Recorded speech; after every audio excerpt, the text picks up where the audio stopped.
اور پھر اس میں بھی وہی میں نے کہا نا کہ پلینگ ود دا گیلریز کے جناب ایک دوست نے تو لکھا کہ قاضی فائز عیسیٰ صاحب جب سپریم کورٹ آف پاکستان میں بیٹھے ہوتے ہیں تو بطور چیف جسٹس نہیں بلکہ ایک بہت بڑے سیاستدان کے طور پر وہ بیٹھے ہوتے ہیں، اور شاید یہی وہ سیاست تھی جو جسٹس عمر بندیال صاحب کو نہیں آتی تھی، یا اگر آتی بھی تھی تو وہ جو ہے وہ اس کا استعمال اس طرح سے نہیں کر سکے، کیونکہ جس قسم کی سیاست جو ہے وہ قاضی فائز عیسیٰ صاحب عدالت کے اندر بیٹھ کر رہے ہیں، وہ ایک دن ہوتے ہیں نوٹسز، اگلے دن کہا جاتا ہے جناب کہ نہیں جناب یہ نوٹسز نہ کریں، ہمارے اوپر تو تنقید ہونی چاہیے، اور اس دوران جو اپنا کام ہے وہ بھی کر لیا جاتا ہے، جو واہ واہ کروانی ہے وہ بھی آج ہو جائے گی مختلف جو ہے وہ ایسوسیشنز کی جانب سے اور مختلف ہمارے صحافی دوستوں کی جانب سے، اور وہ کہیں گے دیکھیں جناب قاضی فائز عیسیٰ صاحب آزادی اظہار رائے کے اوپر جو ہے وہ کتنا یقین رکھتے ہیں۔ میں یہ پہلے کہہ چکا کہ پہلے نوٹس بھیجنا اور پھر ایف آئی اے کو کارروائی سے روکنا یہ سب ٹوپی ڈرامہ ہے۔ فہرست میں چند نام دیکھ کر پہلے دن اس بات کا اندازہ ہو گیا تھا کہ یہ فرینڈلی میچ ہے، آج اب اس فیصلے کے بعد، اس اعلان کے بعد، ان ریمارکس کے بعد کہ نہیں جناب نوٹس واپس لیں، آج تعریفیں ہوں گی کہ ہم جناب آزادی اظہار رائے پر بڑا یقین رکھتے ہیں، یہ سب کے سب ڈرامے ہیں۔ اچھا، یہ سپورٹس مین کے نام سے ٹویٹر اکاؤنٹ امین شیر گورایا صاحب، انہوں نے کہا کہ راجہ صاحب میں نے کل ہی لکھ دیا تھا کہ جب 47 بندوں کی لسٹ پڑی تھی کہ یہ قاضی اس کرسی پر قاضی کم اور سیاستدان زیادہ ہے، ایسی سیاست بندیال کو نہ آئی جیسی اس کے پاس ہے، یا اگر بندیال صاحب کو آتی تھی مگر انہوں نے یہ راستہ نہیں اپنایا جو اس موصوف نے اپنایا ہے۔ یہ تھا جناب آج کا ایک بڑا معاملہ، اور ٹی وی سکرینیں اس کے اوپر بڑی روشن کر دی گئیں، اور پھر جو ہے وہ مسرت حلالی صاحبہ نے کہا کہ سوشل میڈیا نے پاکستانی اداروں کے خلاف جو ہے وہ کمپین کی، جس کی وجہ سے دنیا میں پاکستان کی عزت نہیں رہی۔ سوال یہ پیدا ہوتا ہے کہ کیا دنیا میں پاکستان کی عزت 4 مارشل لاؤں کی وجہ سے ہے؟ کیا دنیا میں پاکستان کی عزت ان 4 مارشل لاؤں کے دوران 4 عدالتی فیصلوں کی وجہ سے ہے جو کہ ان مارشل لاؤں کے حق میں پاکستان کی عدلیہ کے محترم جج صاحبان نے دیے اور تاریخ میں اپنا نام لکھوایا ان مارشل لاؤں کو قبول کر کے؟ تو کیا ان مارشل لاؤں کی وجہ سے پاکستانی اسٹیبلشمنٹ اور ان مارشل لاؤں کو جو ہے وہ ماننے کی وجہ سے پاکستانی سپریم کورٹ کی عزت تھی، جس کو سوشل میڈیا نے جو ہے وہ خراب کر دیا ہے؟ خدا کا واسطہ ہے کچھ تو ان تمام تر چیزوں پہ غور کیجئے، اور جو ادارے ہیں ان کو دیکھنا چاہیے، ان تمام تر چیزوں کو معزز جج صاحبان کو دیکھنا چاہیے، اپنے گریبان میں جھانکنا چاہیے۔ اور قاضی فائز عیسیٰ صاحب نے کہا کہ میں غلطیوں سے مبرہ نہیں ہوں، غلطیاں کرتا رہوں گا، تو غلطیاں آپ اگر تسلیم کرتے ہیں تو غلطیوں کو سدھارنے کی بھی کوشش کریں۔ یہ کون سا سدھار ہے کہ ماضی میں آپ کہیں جی کہ نواز شریف صاحب کے ساتھ ہوگی تھی زیادتی، انہیں الیکشن لڑنے دیا جائے، اور اب آپ پاکستان تحریک انصاف اور عمران خان کو جو پاکستان کی سب سے بڑی اور مقبول ترین سیاسی جماعت ہے انہیں الیکشن سے ہی آؤٹ کر دیں۔ پھر محمد علی مظہر صاحب فرماتے ہیں، وہ کہتے ہیں جناب تھم نیل کے اوپر جو لکھا ہوتا ہے وہ اندر نہیں ہوتا۔ اچھا، بڑا عجیب معاملہ ہے۔ حالانکہ ایک دفعہ کا ذکر ہے کہ جج صاحبان کے ساتھ کچھ صحافی حضرات بیٹھے تھے، ہم بھی وہاں پر موجود تھے، اور بات ہو رہی تھی تو ایک جج صاحب فرمانے لگے کہ یار یہ جو تھم نیل میں ہوتا ہے یہ یوٹیوب کی اس ویڈیو کے اندر کیوں نہیں ہوتا؟ تو میں نے جج صاحب سے کہا کہ جناب یہ بالکل اسی طرح سے ہے کہ جو کچھ ریمارکس کے اندر ہوتا ہے وہ فیصلے کے اندر نہیں ہوتا۔ تو اس کے اوپر بڑا کہکا لگا۔ ہم قطعاً اس بات کو جو ہے وہ اس کی حمایت نہیں کر رہے کہ ویڈیو کے اندر کچھ اور تھم نیل کے اندر کچھ اور ہو۔ معاملہ کیا ہے؟ معاملہ یہ ہے کہ آپ کا ایک آئین اور قانون کے تحت فرض ہے کہ آپ نے آئین اور قانون کے تحت لے کر چیزوں کو لے کر آگے بڑھنا ہے۔ میں پہلے کئی دفعہ یہ بات کر چکا کہ عدالتوں کے فیصلے غلط یا درست نہیں ہوتے، آئینی اور غیر آئینی ہوتے ہیں، آپ ان کے اوپر ڈیبیٹ کر سکتے ہیں۔ جب ایک ہی عدالت کے جج اختلاف بھی کرتے ہیں تو کسی ایک فیصلے کے خلاف جاتے ہیں لیکن دوسری طرف سے فیصلہ حق میں آتا ہے۔ فوجی عدالتوں والا معاملہ دیکھ لیں، سو موڈو نوٹس والے معاملات دیکھ لیں، پریکٹس پروسیجر ایکٹ والا دیکھ لیں، یہ سارے معاملات دیکھ لیں، تو کیا یہ سمجھا جائے کہ جو جج آپ کے فیصلوں کے خلاف جاتے ہیں وہ غلط ہیں؟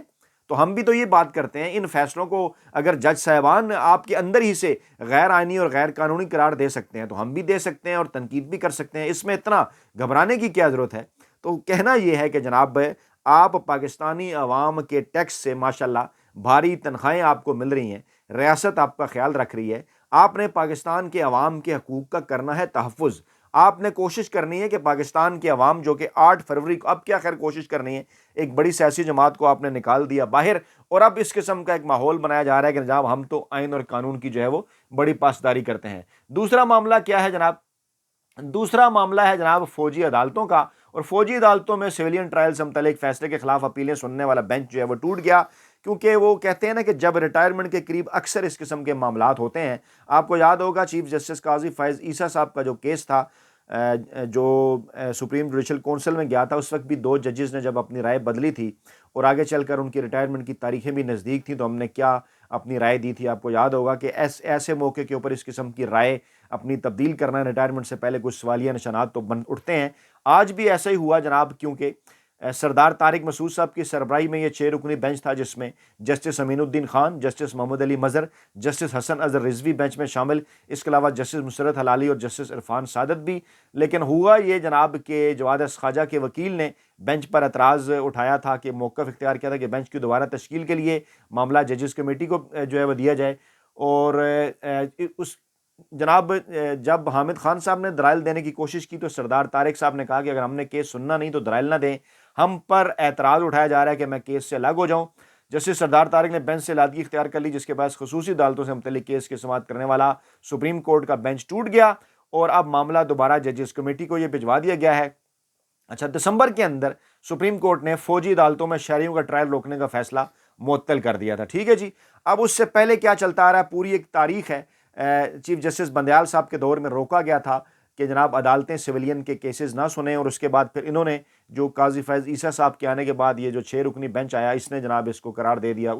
جو ہے وہ سویلین کے ملٹری جناب یہ جو شہریوں کو ٹرائل روکنے کا فیصلہ معطل کر دیا تھا، کیونکہ 23 اکتوبر کو سپریم کورٹ نے فوجی عدالتوں میں سویلینز کے ملٹری ٹرائل کو کالعدم قرار دیا تھا. اور اس وقت جسٹس اعجاز الاحسن کی سربراہی میں تھا 5 رکنی بینچ. پھر یہ والا بینچ بنایا گیا اور اس معاملے کو رہا لیا گیا ریورس. اور جناب جب فوائد حاصل کر لیے گئے سارے جو حاصل کیے جانے تھے، اور اس کے بدلے پھر کچھ سر بھی چاہیے تھے، وہ سر بھی لے لیے گئے اعجاز الاحسن صاحب کا، اور جن کے متعلق آج نواز شریف صاحب نے فرمایا کہ جناب یہ پاناما جج تھے اور یہ جناب مانیٹرنگ جج بن کے بیٹھ گئے، اور 8 ماہ بعد انہوں نے چیف جسٹس بننا تھا اور اب یہ چلے گئے. یہ نواز شریف صاحب آج بات نہیں کر رہے، ان کی صاحبزادی کھلے عام جلسوں کے اندر اس وقت اعجاز الاحسن صاحب نے استعفیٰ نہیں دیا تھا، سپریم کورٹ آف پاکستان کے اندر وہ موجود تھے، اور اس وقت ایک سٹنگ جج کے خلاف جس قسم کی زبان استعمال کی گئی، اس کے اوپر تو سپریم کورٹ آف پاکستان یا پاکستانی اداروں کی طرف سے کسی قسم کی کوئی کارروائی نہیں ہوئی. لیکن آج کیوں یہ سب کچھ ہو رہا ہے؟ کیونکہ ان کا مقصد کچھ ہو رہا ہے ان تمام چیزوں کا، کہ کسی نہ کسی طریقے کے اندر 9 مئی کا معاملہ ہو، سائفر کے معاملات ہوں، دیگر معاملہ ہو، کسی نہ کسی طریقے سے پاکستان کے مقبول ترین عوامی سیاسی رہنما عمران خان کو ان کیسز کے اندر جو ہے وہ سزا سنائی جائے، اور اس کے بعد سنیاں ہو جان گلیاں تے وچ مرزا یار پھرے. لیکن اس موقع کے اوپر جناب عمران خان کا ایک پلان ڈی بھی ہے، اور اگر خدا نخواستہ عمران خان کو 8 فروری سے پہلے کوئی سزا سنائی جاتی ہے یا سزا دی جاتی ہے، تو پھر عمران خان کا وہ پلان ڈی ہو جائے گا ایکٹیو، جو وقت سے پہلے ہم آشکار نہیں کر رہے. یہ پلان ڈی موجود ہے، جو کہ پاکستان کے مافیا ہینڈلرز اور سہولت کاروں کے لیے آگے آنے والے دنوں میں ایک بڑا سرپرائز جو ہے وہ ثابت ہونے جا رہا ہے. دوسری جانب جناب ایران کے ساتھ تھے پاکستان کے معاملات چند دن پہلے خراب، اس کے بعد پھر معاملات ہو گئے ٹھیک. اس وقت بھی کئی سوالات اٹھے کہ ملک کے اندر بھی دیکھا جانا چاہیے، اور اس قسم کے سوال، اور بلکہ عمران خان نے بھی کہا کہ معاملات اس نہج تک کیوں پہنچے، یہ ساری چیزیں دیکھنی چاہیے، کیونکہ ماضی میں اس قسم کی چیزیں موجود ہیں، تاریخی حقائق ہیں کتابوں کے اندر، اخبارات کے اندر، کہ میاں صاحب نے کس طرح سے کوشش کی پاکستان اور اسرائیل کے درمیان جو ہے وہ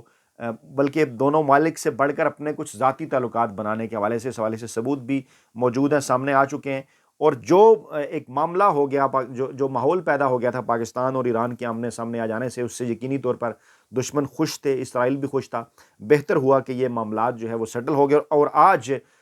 جو ہے وہ جو ایران کی اہم ترین شخصیت ہیں ایرانی وزیر خارجہ، انہوں نے آج جو ہے وہ GHQ میں army chief general Asim Munir صاحب سے ملاقات کی، اور اس بات کے اوپر زور دیا گیا کہ ایک دوسرے کی جو علاقائی سالمیت ہے اس کا جو ہے وہ خیال کیا جائے گا، ایک دوسرے کی جو ریاست کی خود مختاری ہے اس کا جو ہے وہ خیال کیا جائے گا، اور سیکیورٹی معاملات کو بہتر بنانے کے حوالے سے بھی ان معاملات کے اوپر غور کیا گیا،